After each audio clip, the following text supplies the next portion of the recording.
사랑하는 성도 여러분, 2021년 4월 11일 부활절 두 번째 주일입니다. 다 같이 묵도 들으심으로 예배를 시작하시겠습니다.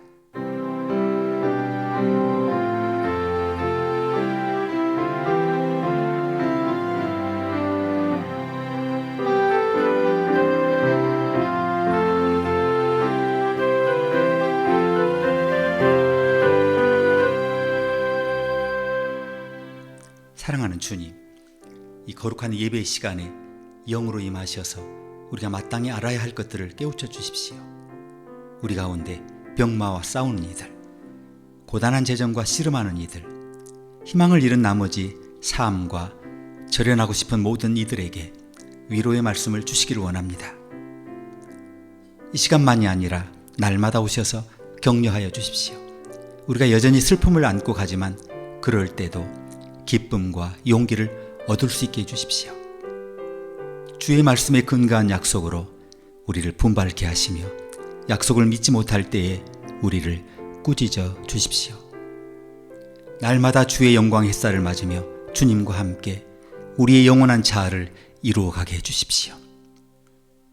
주의 사랑을 즐거이 노래하며 말씀의 심오한 뜻을 지속적으로 흡입하며 주님과 친밀하게 교제함으로 하루하루의 분투 가운데 승리하게 해주십시오. 예수님의 이름으로 기도합니다. 아멘. 다 같이 찬송하시겠습니다.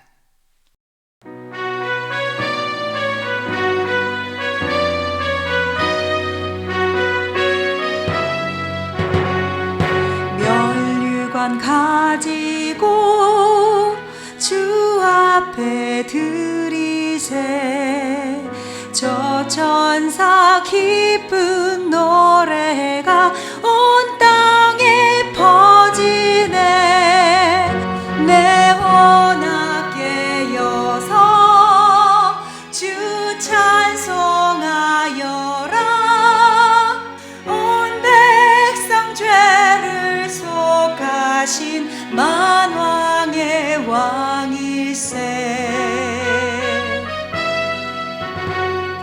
면류관 가지고 주 앞에 들이세 그 손과 몸의 상처가 영광 중 빛나네. 하늘의 천사도 그 영광 보고서 고난의 신비 알고자 늘 흠모하도다.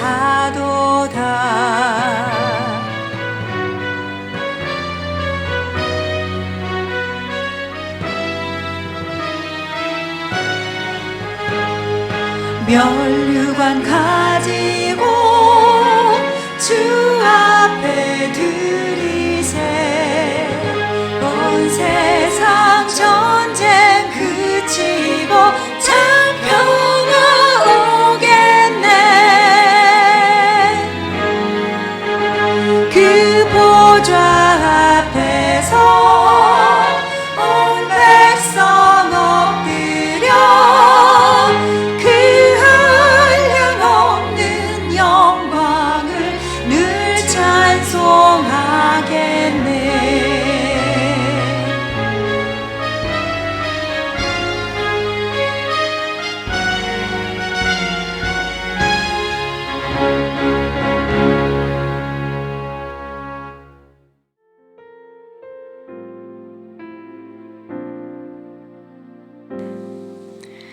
날마다 천국의 고요함 가운데 우리를 만나주시는 하나님을 찬송합니다. 주시는 다정다감한 음성을 깨닫고 가슴 벅찬 감격을 누리게 하시니 감사합니다. 사랑으로 책망하실 때도 결코 아프지 않게 하시니 감사합니다. 우리가 이 세상에서 사랑과 기쁨과 웃음의 수로가 되어야 한다고 하시면서 날마다 새로운 모습을 요구하시니 감사합니다. 우리 가운데 고통이 낮을 점령하고 고질적인 불면증이 밤을 고문하며 지독한 경제적 순환과 견디기 힘든 근심이 일용할 양식처럼 되어버린 지 오래고 하나님의 얼굴이 베일에 가려진 것 같아도 기쁨을 주는 사람이 되라고 웃어야 한다고 사명을 주시니 감사합니다. 우리가 낙담하지 않고 거룩한 분투를 멈추지 않고 주께서 사용하시는 도구를 결코 부러뜨리지 않으시는 도가니 속의 훈련을 견뎌내므로 말할 수 없는 영원한 기쁨 속으로 들어가게 하시는 주의 계획을 찬송합니다. 주님께서 주시는 메시지가 그 얼마나 위대하고 아름다운지 때로는 위험서린 메시지를 주시고 고난의 삶이 불가피함을 가르쳐 주시고 주의 공급이 어떻게 이루어지는지를 설명해 주시면서 주님의 마음을 보여주시니 감사합니다. 이제 다가오는 주간에도 하나님을 사랑하고 섬기기 위해 기도하는 영혼들에게 강력한 능력을 부어주시고 삶의 모든 영역에서 승리를 누리게 해주십시오. 감사하는 삶이 되며 행복한 삶이 되게 해주십시오. 예수님의 이름으로 기도합니다. 아멘.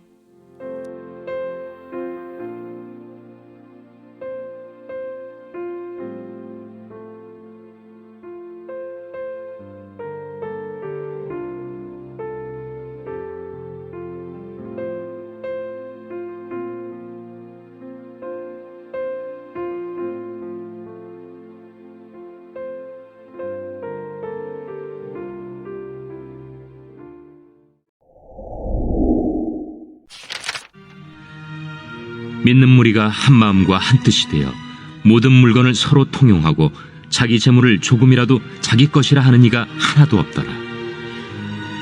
사도들이 큰 권능으로 주 예수의 부활을 증언하니 무리가 큰 은혜를 받아 그 중에 가난한 사람이 없으니 이는 밭과 집 있는 자는 팔아 그 판 것의 값을 가져다가 사도들의 발 앞에 두매 그들이 각 사람의 필요를 따라 나누어 줍니다.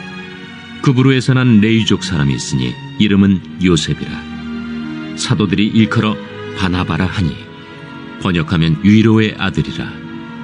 그가 밭이 있음에 팔아 그 값을 가지고 사도들의 발 앞에 두니라.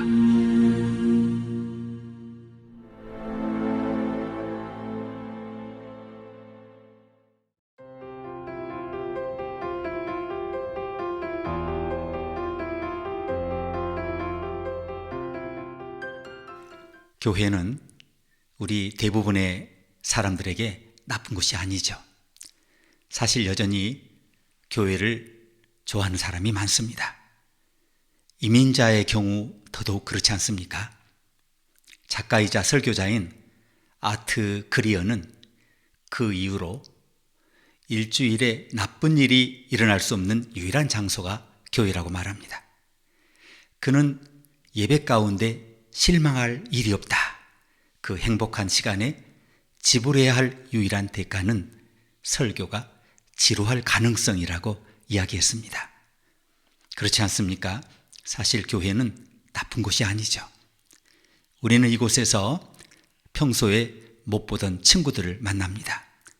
생동적인 음악이 연주되고요. 때로 새로운 찬양을 배우죠.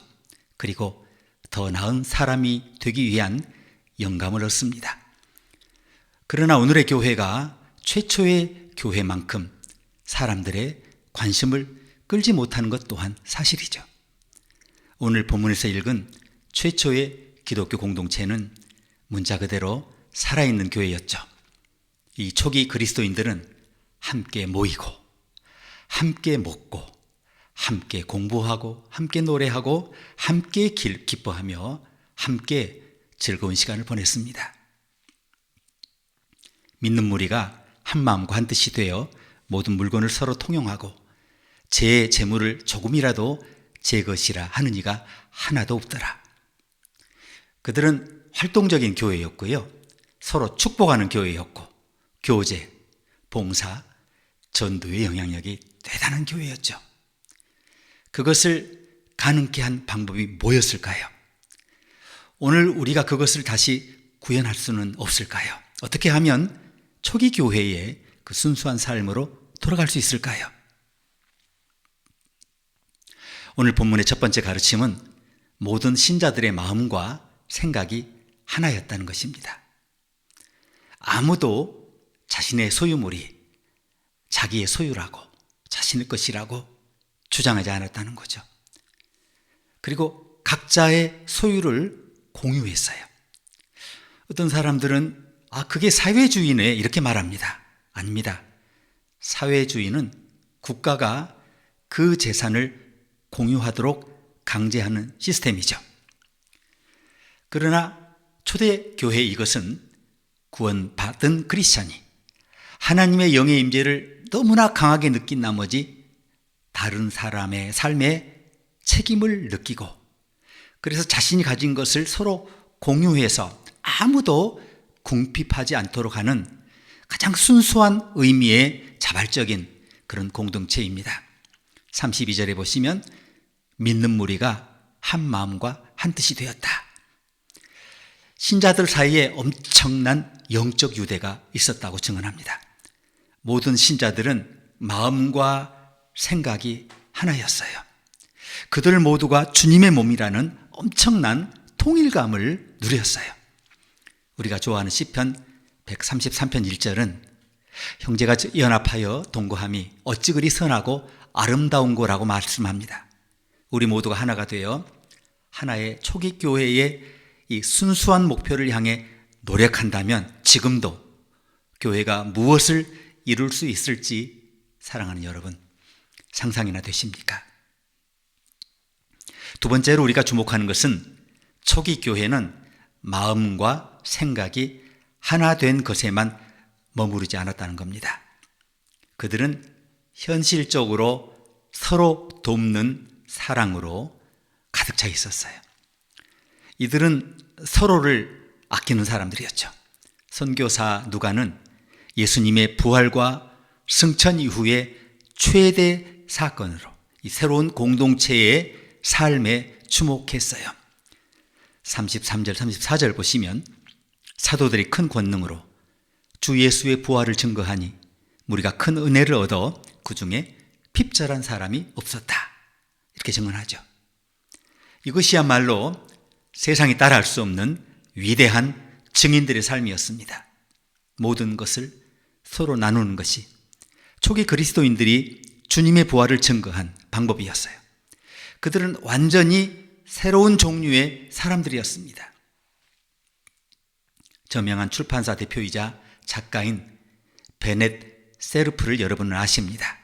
굉장히 예리한 지성과 따뜻한 유머 감각으로 이렇게 사랑받는 사람이죠. 그는 종종 텔레비전 그리고 라디오 프로그램에 패널리스트로 출연했습니다. 그는 언젠가 내 라인은 무엇입니까? 내 노선은 무엇입니까? 이런 패널 게임 쇼로 명성을 날리기도 했는데요. 어느 날 저녁에 그는 대화라는 MBC 라디오 프로그램에 출연했습니다. 이 쇼의 그날 주제는 당신이 가장 두려워하는 것이 뭡니까? 이런 질문이었죠. 참석한 패널리스트들이 20분 이상 그 주제에 관해 서로 토론했어요. 광범위한 두려움에 대해서 서로 의견을 나누었어요. 그리고 마침내 가장 두려워하는, 모든 사람들이 두려워하는 것이 뭐냐? 한 가지 주제에 일치했어요. 그것이 뭐였을까요? 그것은 핵폭탄에 의한 인류의 소멸이었습니다. 그런데 그날 유일하게 다른 사람들과 달리 한마디도 하지 않는 조용한 패널리스트가 있었어요. 그 사람은 여러분도 아시는 클리프턴 파디만인데 지식인이죠. 왜 그렇게 한마디도 하지 않느냐 지적을 받은 그는 다른 사람들이 말하는 그런 거대한 서사 앞에 자신의 생각이 너무 사소해 보일까 봐 수줍어서 말을 못했다는 거죠. 그러자 참석자 모두가 이분이 두려워하는 게 뭔가 정말 궁금해졌어요. 그래서 그게 뭐냐고 물었더니 사랑받지 못하고 있다는 것을 인정하는 것이라고 말했어요. 자신이 사랑받지 못하고 있다는 것을 인정하는 것, 그것이 제일 두렵다, 이렇게 말했다는 겁니다. 그렇죠. 사실 그것이야말로 모든 인류를 괴롭히는 가장 큰 두려움이죠. 우리 모두는 사랑받기를 원해요. 우리는 인정받기를 원합니다. 우리는 다른 사람들에게 좋은 평판을 받기를 원해요. 우리는 어딘가에 소속하고 싶어 해요. 그러니 우리가 오늘 이 위대한 공동체 예배에 참석해서 함께 주님을 바라본다고 하는 것이 얼마나 놀랍고 그리고 아름다운 기회입니까? 교회 성가대는 언제나 사랑을 노래하죠. 최초의 기독교 공동체는 살아있었어요. 그들은 사랑을 삶으로 노래했어요. 나눔으로 노래했어요. 그리고 한 가지 더 그들의 삶에 대한 간증이 있어요. 세 번째, 그들은 부활하신 주님을 만난 새로운 종류의 현실을 경험했어요. 그들은 완전히 새로운 인류였어요. 새로운 피조물이었어요. 그들은 우리가 앞으로 천국에서 만날 영원한 성도의 모델이었어요. 모든 신자의 마음과 생각이 하나였어요. 아무도 자신의 소유물이 자신의 것이라고 주장하지 않고 그 모든 것을 서로 공유했어요. 그리고 하나님의 은혜가 그들 모두에게 너무나 강력하게 임재해서 그들 중에 궁핍한 사람이 한 사람도 없었다는 겁니다. 자, 이 가운데 그들 중에 궁핍한 사람이 한 사람도 없었다. 얼마나 놀라운 진술입니까? 세상에 온갖 종류의 궁핍을 이렇게 겪는 사람들이 있지 않습니까? 어떤 사람은 재정적으로, 어떤 분은 정서적으로, 감정적으로, 어떤 분은 사회적으로, 어떤 분은 영적으로 굶주리고 있죠. 저와 여러분은 주로 중산층이에요. 이 모든 것이 하나님의 자비의 결과예요. 우리는 사랑의 빚을 지고 살고 있어요. 그러므로 우리는 재정적이든 감정적이든 사회적이든 영적인 것이든 우리 주변 사람들의 그 모든 궁핍에 대해 주님의 가슴으로 그것을 바라보아야 한다는 것이죠. 가장 궁핍한 사람 가운데 어떤 분들은 세상에서 혼자 남은 사람들이에요. 외로움은 우리 모두가 극복하기 힘든 고통이죠. 세상에는 온갖 종류의 궁핍한 사람들이 있어요. 이 본문은, 이 궁핍은 돈에 관한 것만이 아니에요. 그러나 돈을 배제하지도 않아요. 우리가 가진 것이 돈이든 관심이든 기도이든 우리는 우리가 가진 것으로 주님의 부활을 간증할 수 있다는 거죠. 우리는 그날의 위대한 공동체의 삶을 이렇게 읽어요. 33절. 사도들은 큰 능력으로 주 예수의 부활을 증언하였고 사람들은 모두 큰 은혜를 받았다. 그들은 서로를 사랑하는 은총을 누렸어요. 그들은 부활하신 그리스도를 생생하게 믿었어요. 부활하신 주님과의 만남, 그것이 그들의 이 강력한 사랑의 원천이었다는 거죠. 우리는 그들이 우리보다 유리한 위치에 서 있었다고 생각할 수 있어요. 초기 교회 멤버들은 부활하신 그리스도를 직접 만났어요. 그 수가 12명이 아니에요. 수백 명에 달합니다. 그리고 저와 여러분은 그 경험에서 2000년이나 비껴서 있어요. 그렇다면 이제 어떻게 우리의 교제가 그 같은 강렬한 사랑의 네트워크로 구축될 수 있습니까? 저는 많은 길이 있다고 생각을 해요. 우리 가운데 일부는 기도와 묵상을 통해 부활하신 그리스도를 경험하고 있어요. 어떤 분들은 실제 삶에서 고군분투하면서 자기의 손을 붙잡아 일으키시는 그분의 위대하신 힘을 경험하고 있어요. 또 어떤 분들은 성례전에서 그분의 피와 살의 임재로 우리 안에 들어오시는 그분의 사랑을 느끼기도 해요. 그러나 우리가 부활하신 그리스도를 경험할 수 있는 방법이 또 하나 있어요. 그것은 그리스도께서 우리에게 살도록 부르신 삶, 부르심이 있어요. 우리가 정말로 초기 크리스천 공동체의 그 강렬한 삶을 우리 공동체와 우리 직장과 가정에 구현하기를 원한다면 우리는 자기를 검증할 수 있어야 해요. 자기 스스로. 자기 검증이 뭡니까? 자기 검증. 초기 교회 멤버들은 주님의 가르침과 사랑의 영을 실천함으로 부활하신 그리스도를 만난 제자로 살아갈 힘을 얻었어요. 이 말이 어렵습니까? 부활하신 그리스도는 그들이 제자가 되기를 마냥 기다리시지 않았어요. 그들은 먼저 죄자가 되었어요. 그리고 체험이 뒤따랐어요.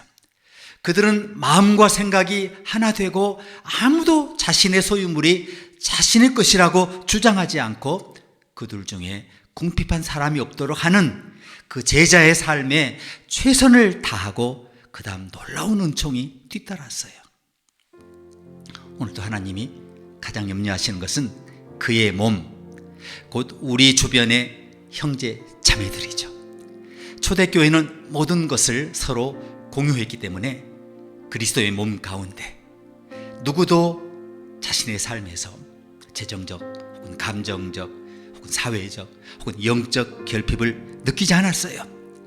이것이 초기 그리스도인들이 서로를 부축하고 부양한 확실한 방법이었고 그 삶이 너무나 강렬해서 지금도 모든 교회에 영향을 미치고 있고 저와 여러분이 배우고 싶은 삶이 아닙니까? 그리고 그것이 저와 여러분이 아직도 이 땅에 남아서 우리의 사업과 건강을 누리는 이유이기도 해요.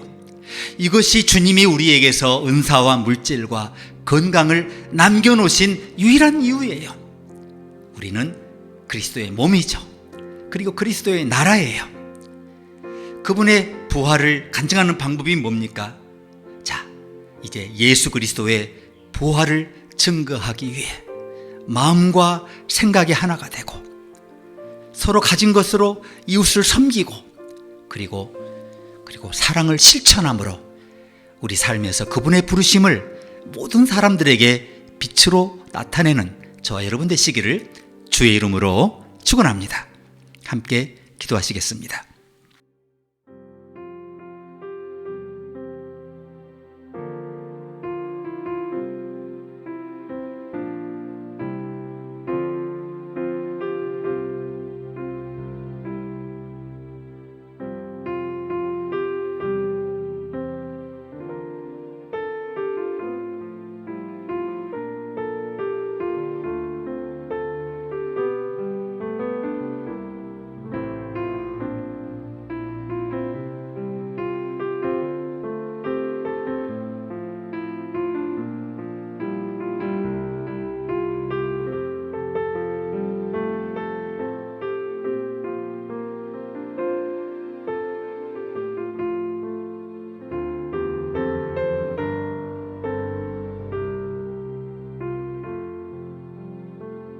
사랑하는 아버지, 주님의 부르심의 음성을 듣지만 어떻게 살아야 할지 확실한 방법을 모르는 저희들에게 하나님 이렇게 위대한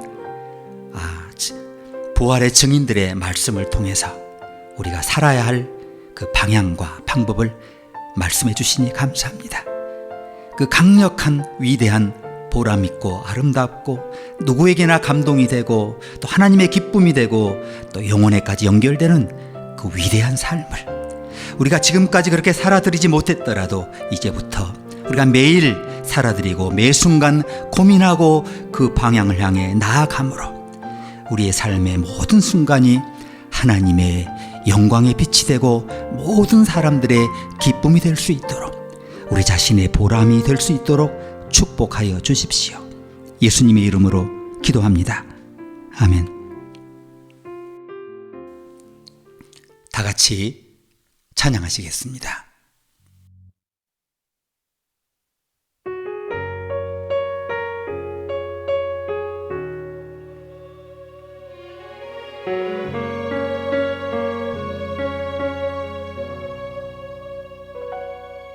내가 누려왔던 모든 것들이 내가 지나왔던 모든 시간이 내가 걸어왔던 모든 순간이 당연한 것 아니라 은혜였소. 아침 해가 뜨고 저녁에 노을 봄의 꽃향기와 가을의 열매 변하는 계절의 모든 순간이 당연한 것 아니라 은혜였소. 모든 것이 은혜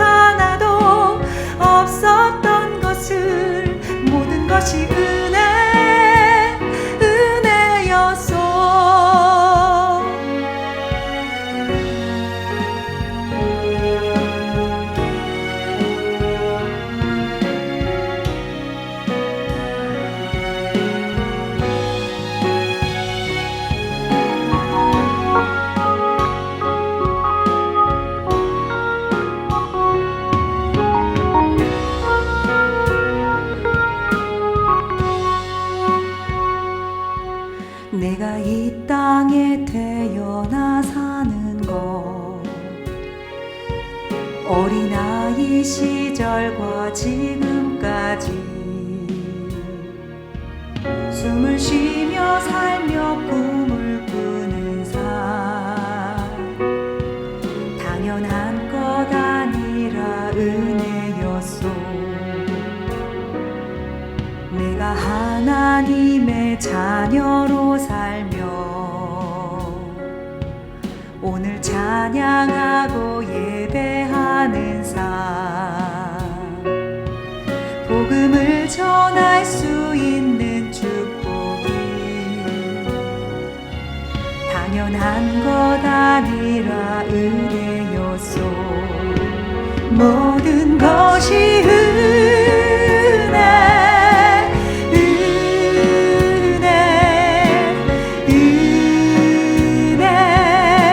한없는 은혜. 내 삶에 당연한 것 하나도 없었던 것을 모든 것이 은혜, 은혜였소. 모든 것이 은혜, 은혜, 은혜. 한없는 은혜.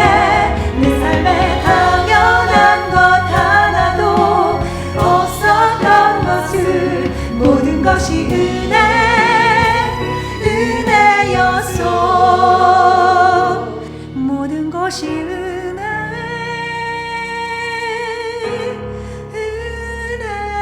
은혜였소.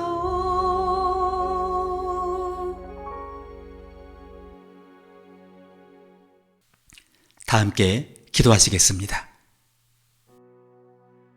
사랑하는 주님, 우리 모두의 헌신의 다짐을 받아주십시오. 새로이 일어서려는 우리의 가진 모든 것으로 우리를 붉게 타오르는 불꽃처럼 강렬하고 진실하게 사용해 주십시오. 아팠던 실패의 근심, 장래에 대한 두려움, 현실의 재정에 대한 모든 염려 가운데 우리 삶을 구원하여 주십시오.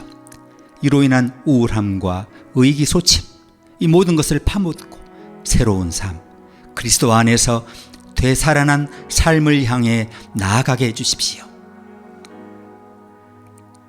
이제 우리가 새로 만들어져 다시 귀하게 쓰일 수 있도록 우리 모든 쓰라린 과거를 쓸어가시고 우리 마음을 잡아주시고 도우시며 대신 싸우셔서 우리로 승리케 하시는 예수 그리스도의 은혜와 우리가 오르려는 길을 아무도 막지 못하도록 모든 어려움 가운데 우리와 함께 하시는 하나님의 위대한 사랑과 하나님을 사랑하고 섬기기 위해 기도하는 영혼들에게 강력한 능력으로 임재하시는 성령님의 역사하심이 맡겨주신 은사와 물질을 통해서 그리스도의 몸, 그리스도의 나라를 위해 남은 평생 헌신하기로 다짐하는 주의 종, 주의 자녀 모두에게 이제와 영원히 함께 하기를 축원합니다.